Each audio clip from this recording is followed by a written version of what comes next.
If you're wondering why I look like this, you should like and subscribe to see the video that I have coming out this Sunday, which will explain the way that I look. I just wanted to give a special thanks to my brother, Elias. I am not like a gun person at all, as you will see from watching the video, but my brother is. He loves guns very much and is obsessed with learning more and more information about them. So he is the one who fact-checked this video. So if I said anything wrong, you should blame him, actually. No, but to be serious, you should thank my brother in the comment section below, okay? Because he worked really hard and watched this video and made sure that I had all my information correct.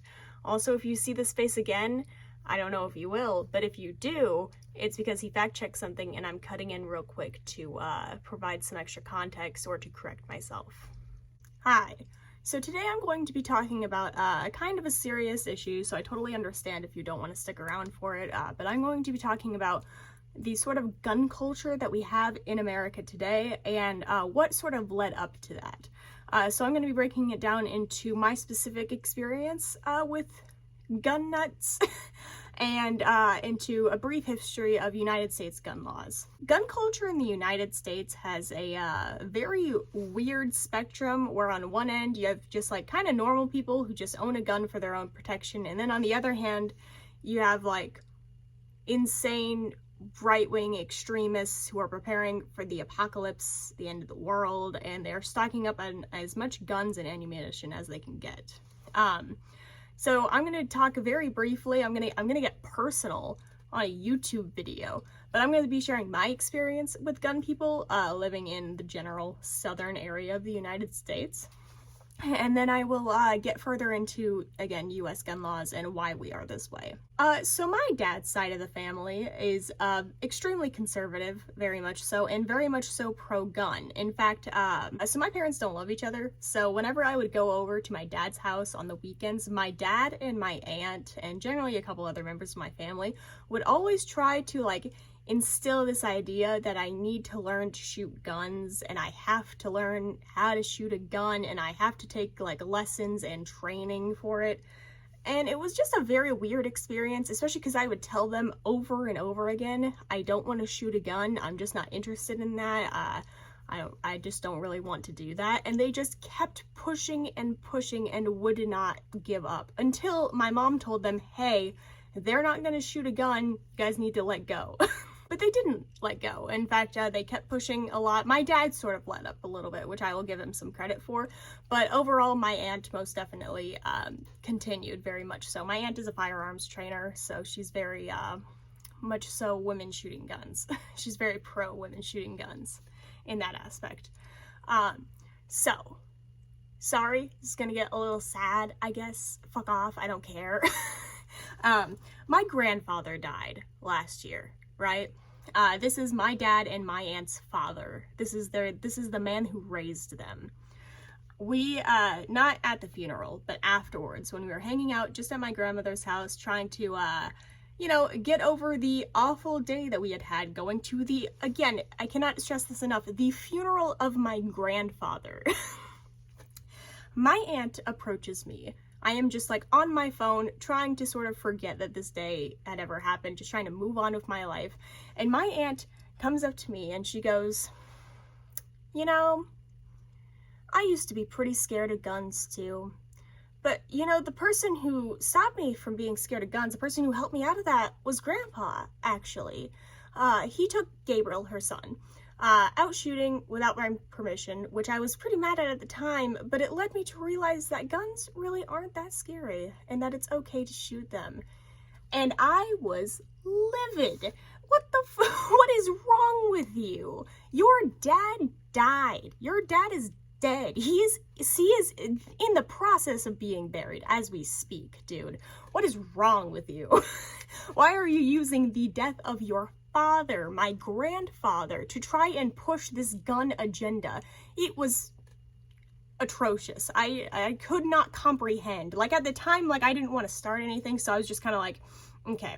Like, I didn't want to actually start a fight, obviously, because my grandfather just died and we were just at his funeral, but oh my god, I could not imagine any policy, any belief that I have, using the death of a family member to try and push that even more. So before I get into the actual discussion about gun ownership and gun control laws and statistics around shootings here in the United States, I do want to clearly express my opinion about guns and gun control.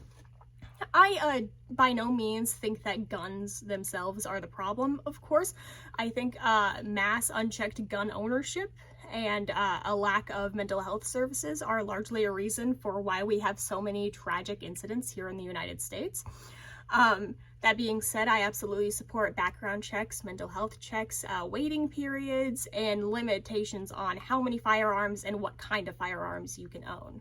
That being said, this video will, of course, support my opinion, but I do want to clearly express that I am using accurate sources for this, and the sources will be linked in the description below. Okay, so I have my tablet right here, so if I look down a lot, it's because I'm reading off of notes.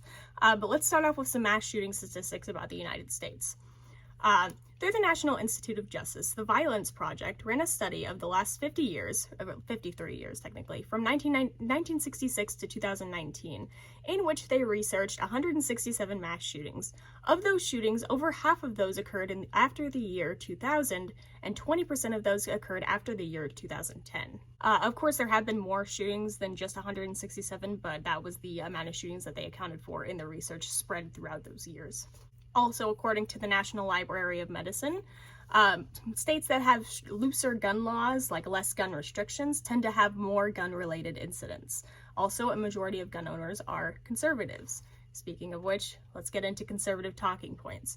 Whenever a mass shooting happens, conservatives tend to come out with some interesting opinions rather than discussing the immense tragedy that happened and what we can do to stop future tragedies. They sort of just like throw out a couple talking points and call it good. So here are some of those, and here are the rebuttals to those talking points. A common talking point is that it's mental illness and not guns. Therefore, we should check mental illness and not put in place like certain gun regulations, which is kind of ridiculous because if we had gun regulations and mental health checks, that person would not want to or be able to commit a mass shooting. But you know, whatever, just mental health. And even then, the Conservative Party largely does not support proper mental health care or just health care in general for people who can't afford it. So it's kind of a weird talking point for them to try and say that like they actually believe it. Another one is that mass shootings are always committed by like left-wing extremists, or commonly what we see now is trans people, which is not true. According to the ADL, 71% of all mass shooters between the years 2008 and 2017 were right-wing extremists, and according to CGTN, only 0.3% of mass shooters were transgender. Another common talking point is that criminals won't obey gun laws, therefore we shouldn't have gun laws. And I will expand further on why this is wrong later on in the video, but I do want to make it clear that that is wrong. But yes, I will be talking about that in more depth. The final talking point that I'm going to be addressing further is that Switzerland has guns like we do, and they don't have mass shootings. So therefore, guns can't be the problem. And that is it's just not right. Switzerland does have a lot of gun ownership. They have around 30% gun ownership, while the United States has around like 45% gun ownership. However, Switzerland has very different classifications of what is a weapon and what weapon is allowed to be owned. Before I get into what specific weapons can be owned, I'm going to give like just a brief overview of like least to most dangerous in terms of weapons. So at the bottom, this is just a generalization to clarify, but at the bottom you have kind of like hunting rifles, like older, not as effective for killing a lot of people weapons. And then above that you have things like handguns, pistols, and standard issue rifles. And then above that even, you have semi-automatic rifles and automatic rifles. So semi-auto and automatic rifles are generally considered, or just weapons in general, I don't know if they're all rifles, I'm not a gun nut, but semi-automatic and automatic weapons are generally considered to be assault weapons. So if I say assault weapons, I'm referring to semi-automatic and automatic weapons. So like I said earlier, Sweden has very different gun regulations in comparison to the US. Sweden allows citizens to own most firearms up until semi-automatic weapons with small magazines, meaning that the weapons are semi-automatic, but they can't shoot as much as if they had a larger magazine.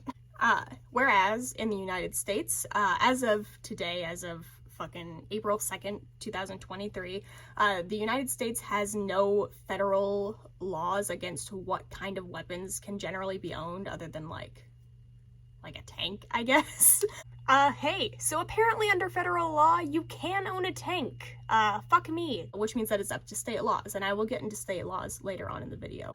In Switzerland, if you own a weapon like a hunting rifle, an airsoft gun, paintball guns, etc., you must send a proof of sale to the cantonal weapons office to show that you own this weapon and that it is in your residence. For all other weapons, so other weapons after a hunting rifle, you must obtain a permit, and usually you have to go through a waiting period in order to get that. So we've gone over why Switzerland is obviously very different from the United States, especially in the fact that the weapons you are allowed to own federally across the country in Switzerland are very different from the weapons that you are allowed to own in the United States. That being said, I'm going to get into some state laws about weapons. Obviously, I'm not going to go over every single state's laws around guns, but I am going to cover a state that is known for being the most strict about guns and a state that is known for being pretty lenient about guns.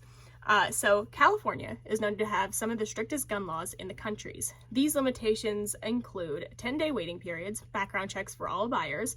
You have to be at least 18 or sometimes 21, depending on what kind of weapon you are planning to buy.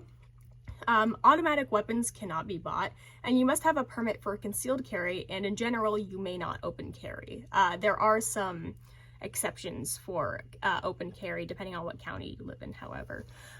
Concealed carry versus open carry is exactly what it sounds like. Concealed carry means that you are allowed to conceal your weapon, you're allowed to hide it. Open carry means that you are allowed to openly display your weapon. According to the CDC, California ranks 45th in the nation for firearm mortality rates, meaning that they are very far down on the list. They do not have a lot of firearm mortality. So remember what I said about that conservative talking point that if you ban firearms, criminals aren't going to listen to those laws, therefore you just shouldn't ban firearms. Well, clearly you should ban certain firearms, or definitely at least have regulations around them, because California does have those regulations and has significantly less crime, or at least mortalities related to guns. Also, a talking point that I had no idea even existed, that my brother enlightened me on, is that apparently some conservatives do think that banning guns would actually be a good thing, because it means that more people would start engaging with the black market, which means that certain guns like machine guns and like rocket launchers would be more widely available because the black market would be more widely available, which is just fucking psychotic, but whatever. Okay, that's insane. Speaking of which, Mississippi is known for having some of the loosest gun laws in the country. This means that there are no required permits, background checks, or regulation required for purchasing a weapon from a private dealer. However, some regulation is required for purchasing a weapon from a federal dealer. Open and concealed carry permits are not required, gun licenses are optional, and Mississippi does not regulate assault weapons. And according to the CDC, Mississippi is #1 in the country for firearm mortality. Also, to finish out this video with a total comparison of the United States versus Switzerland, in the United States, there are reported about 200 million guns in circulation, whereas in Switzerland, there are about 2 million guns in circulation. So how did we get here? How did we get to this point where there is such mass gun ownership and overall such spotty regulation in terms of the country as a whole? Well, I'm going to give just a brief history, a brief rundown of certain gun laws throughout the country. So, in 1934, the National Firearms Act was put in place by the Roosevelt administration in response to Prohibition-era violence, which placed what is, in today's money, a $3,000 tax on Title II weapons. Title II weapons includes machine guns, short-barrel rifles, and shotguns, silencers, etc. Basically, these were a lot of commonly used weapons by the mob at the time. In 1938, Roosevelt signed the Federal Firearms Act, which required all gun-related businesses to carry a license. In 1968, following the assassinations of JFK, Robert Kennedy, and MLK, President Johnson passed the Gun Control Act, which regulated explosives, expanded the definition of machine gun, and required for the serialization of all imported guns. It also banned further importation of military weapons and put in place a 21 age minimum and prohibited selling firearms to felons and the mentally ill. However, in 1986, the Reagan administration passed the Firearm Owners Protection Act, which furthered protections for gun owners while limiting the ATF, the Bureau of Alcohol, Tobacco, and Firearms. This allowed dealers to sell firearms at gun shows and allowed for the protected sale and transfer of ammunition. While I do want to clarify, however, that it did prohibit civilian ownership of machine guns. Any machine gun that was made after 1986. Any machine gun that had been owned before 1986 was still totally fine. Just afterwards, you could not purchase anymore. So, Ronald Reagan. What was his deal? Because he is a very significant proponent of what is going on, especially in the United States today and our laws surrounding gun control. So for starters, Ronald Reagan was a lifelong NRA member, National Rifle Association member. He was, in fact, the first presidential candidate to be endorsed by them for the 1980 election. Reagan ran as the anti-USSR guy, publicly criticizing the USSR's economic practices and expressed concerns that the United States military was behind the USSR's in terms of technology. One interesting fact about the USSR is that citizens were only allowed to own basic hunting rifles, which through the United States Second Amendment mindset likely seemed very authoritarian. So, all in all, Reagan ran as the pro-gun, pro-Second Amendment, anti-USSR candidate. After he won the presidency, the NRA, which again endorsed him for the election, also lobbied for support on the Firearm Owners Protection Act, meaning that since the NRA endorsed it, it was very likely that Reagan was going to support it as well, which he did, and it passed. During and even after his presidency, Reagan attended several NRA events. At one of those events, he gave a speech in which he said, "It's a nasty truth, but those who seek to inflict harm are not fazed by gun control laws. I happen to know this from personal experience." So that last part, the "I happen to know that from personal experience," he's likely referencing his attempted assassination, which happened in 1981, which unfortunately did not succeed. It didn't work. So, but we already covered beforehand, clearly gun control laws do work. So I just included that part into this video because I think that is very funny. In the last 40 years, conservatives have not managed to get a better pro-gun talking point other than trans people bad. So after the Reagan administration, more firearm laws ended up getting passed, most of which were pro-gun, but I'm going to give a brief overview of most of them here. In 1994, the Clinton administration passed the Violent Crime Control and Law Enforcement Act, which included a federal assault weapon ban. This effectively banned the future sale, manufacture, and possession of all military-style assault weapons such as the AR-15 and high-capacity ammunition magazines. This ban expired in 2004 and has not been reinstated since. In 2003, the Tiahrt Amendment was passed, which further limited the abilities of the ATF. In 2005, the Protection of Lawful Commerce in Arms Act was signed by President George W. Bush, which protected gun manufacturers from being named in federal state civil suits by those who were victims of crimes involving guns. This essentially alleviates any responsibility from the gun manufacturer and sort of silences the victims, which is totally cool, but what did you expect from George W. Bush? In 2008, the Supreme Court ruled in the case of District of Columbia v. Heller that the Second Amendment should be upheld and struck down Washington, D.C.'s handgun ban. In 2010, the Supreme Court ruled in the case of McDonald v. Chicago that the Second Amendment is incorporated in the Due Process Clause of the 14th Amendment and therefore is applied to state law.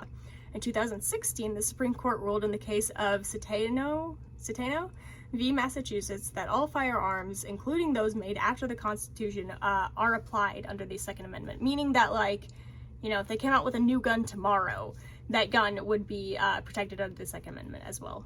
Finally, in 2022, the Supreme Court ruled in the United States Rifle and Pistol Association Incorporated versus Bruin that the Second Amendment protects an individual's right to carry a handgun for self-defense outside of the home. That being said, we are at a point, essentially, like, I don't really have, like, any facts or, like, any data to bring up for this end part. I just want to say that, like, it kind of explains why we are so crazy about guns. We have, in the recent years, had so many laws and court proceedings that have supported the Second Amendment that conservatives nowadays are just kind of too scared to give up their weapons. And they don't want to risk, you know, giving up their Second Amendment rights, which that you wouldn't be giving up your Second Amendment rights. It would just, you know, require the same regulation as like a fucking driver's license, you nutcase. But whatever. Yeah, sorry. I know that this seems like really bleak. I really did not intend for it to seem that way, but I just want to make it very clear that you shouldn't give up hope by any means. You know, continue advocating for gun control, continue maybe advocating for an uprising, so then we can just take away the guns after the uprising, you know, maybe a communist one. That would be pretty great. I don't know, not to inflict my own personal economic policies into this video, but yeah, bleak but true, in my opinion at least. That being said, on a lighter note, if I said anything that was wrong or inaccurate in this video, which it is quite possible that I said something inaccurate about guns specifically, because again, I am not a gun person, overall I'm fairly confident that the laws I described were accurate. But if I did say anything wrong, overall, out of anything in this video, please leave it down below. Let me know what I said so I can come back and correct myself. I would love to do that. I do not want to be someone who spreads misinformation on the internet knowingly or unknowingly in any circumstance. So if I said something wrong, please provide answers and resources as to what I did wrong, and I will correct myself, of course. That being said, if you liked this video, be sure to subscribe and maybe turn on notifications and do all that stupid stuff. Thanks.